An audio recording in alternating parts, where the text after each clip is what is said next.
মৰমৰ ছাত্ৰ-ছাত্ৰীসকল আজিৰ এই ভিডিঅ'টোত আমি সকলোৱে একেলগে শিকিম প্ৰেজেন্ট টেন্স বা বৰ্তমান কালৰ বিষয়ে। ইয়াৰ আগত যেটো ভিডিঅ' মই তোমালোকৰ বাবে আগবঢ়াইছিলো সেই ভিডিঅ'টোত আমি টেন্স কাক বোলে বা টেন্স কেই প্ৰকাৰৰ এই সন্দৰ্ভত এক থুলমূলীয়া আভাস তোমালোকক মই সেই ভিডিঅ'টোত আগবঢ়াইছিলো তোমালোকৰ বাবে।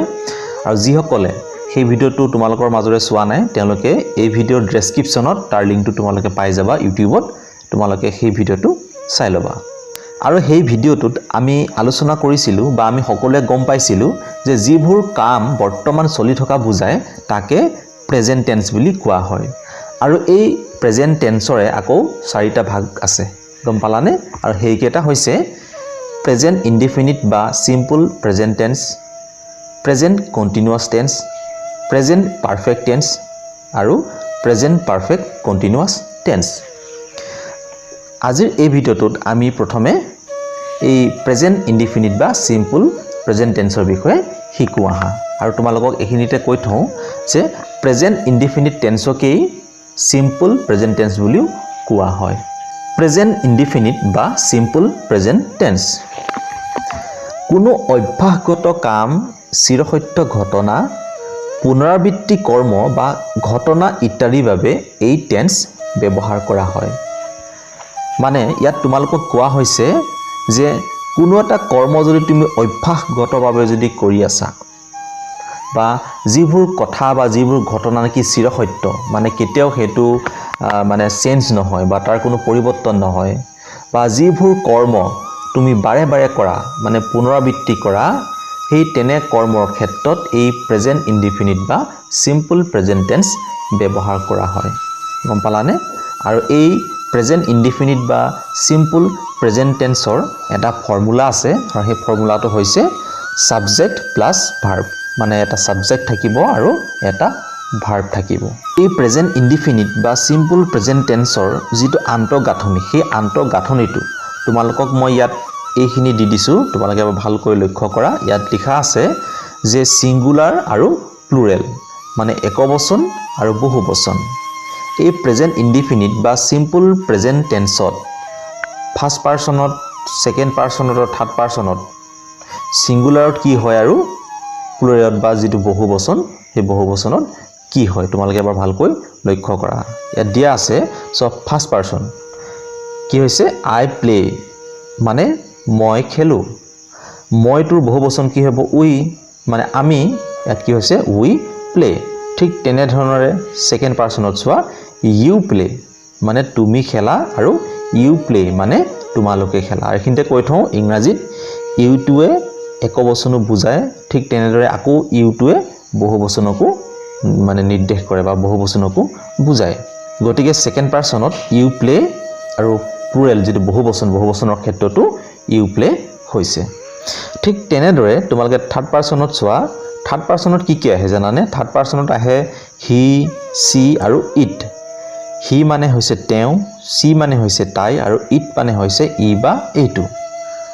প্লেস তেনে ধৰণৰে এই থাৰ্ড পাৰ্সনৰ যেটো প্লুৰেল নাম্বাৰ মানে বহুবচনৰ ক্ষেত্ৰত সদায় ডে বহে, ডে প্লে। এটা কথা লক্ষ্য কৰিবা,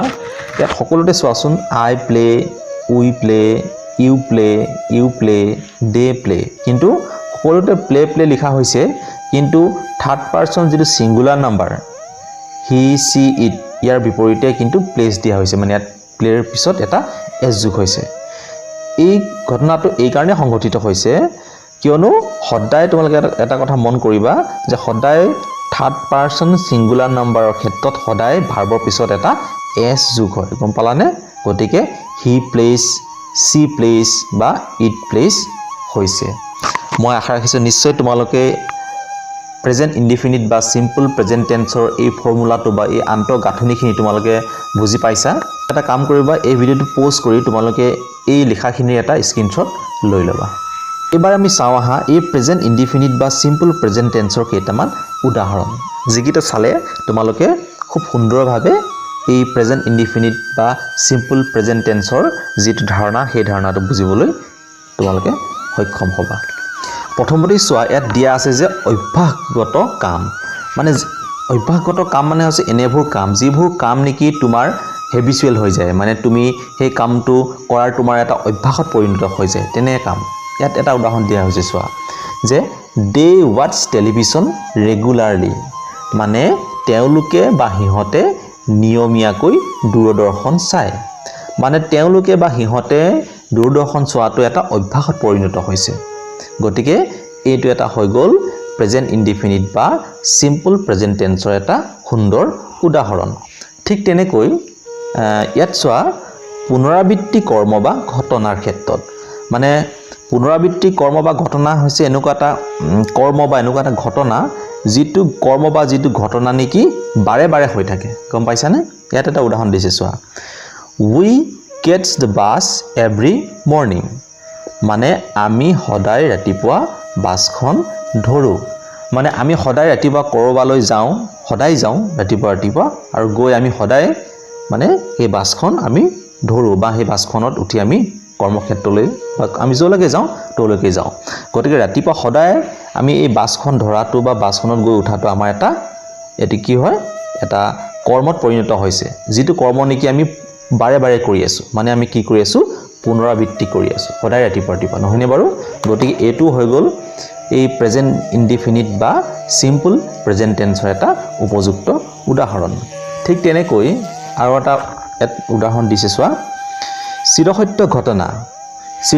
ঘটনা মানে হৈছে সেইবোৰ ঘটনা যিবোৰ ঘটনাৰ ক্ষেত্ৰত কেতিয়াও পৰিৱৰ্তন নহয় সি সদায় সত্যভাগেই থাকে যেনে চোৱা the earth revolves around the sun মানে পৃথিৱীখন সূৰ্যটোৰ চাৰিওফালে ঘূৰে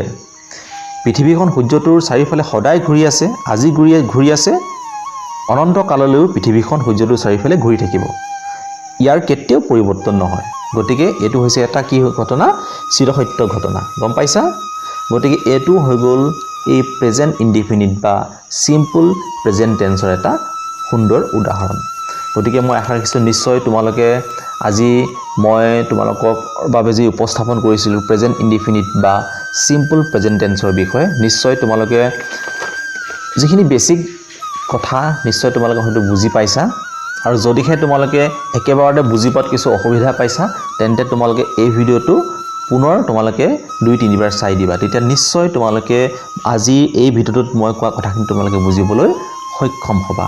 তেন্তে নেক্সট যেটো পাৰ্ট 8 ভিডিঅ' আহিব সেই পাৰ্ট 8 ভিডিঅ'টোত আমি সকলোৱে আলোচনা কৰিম প্ৰেজেন্ট কন্টিনিউয়াছ টেন্সৰ বিষয়ে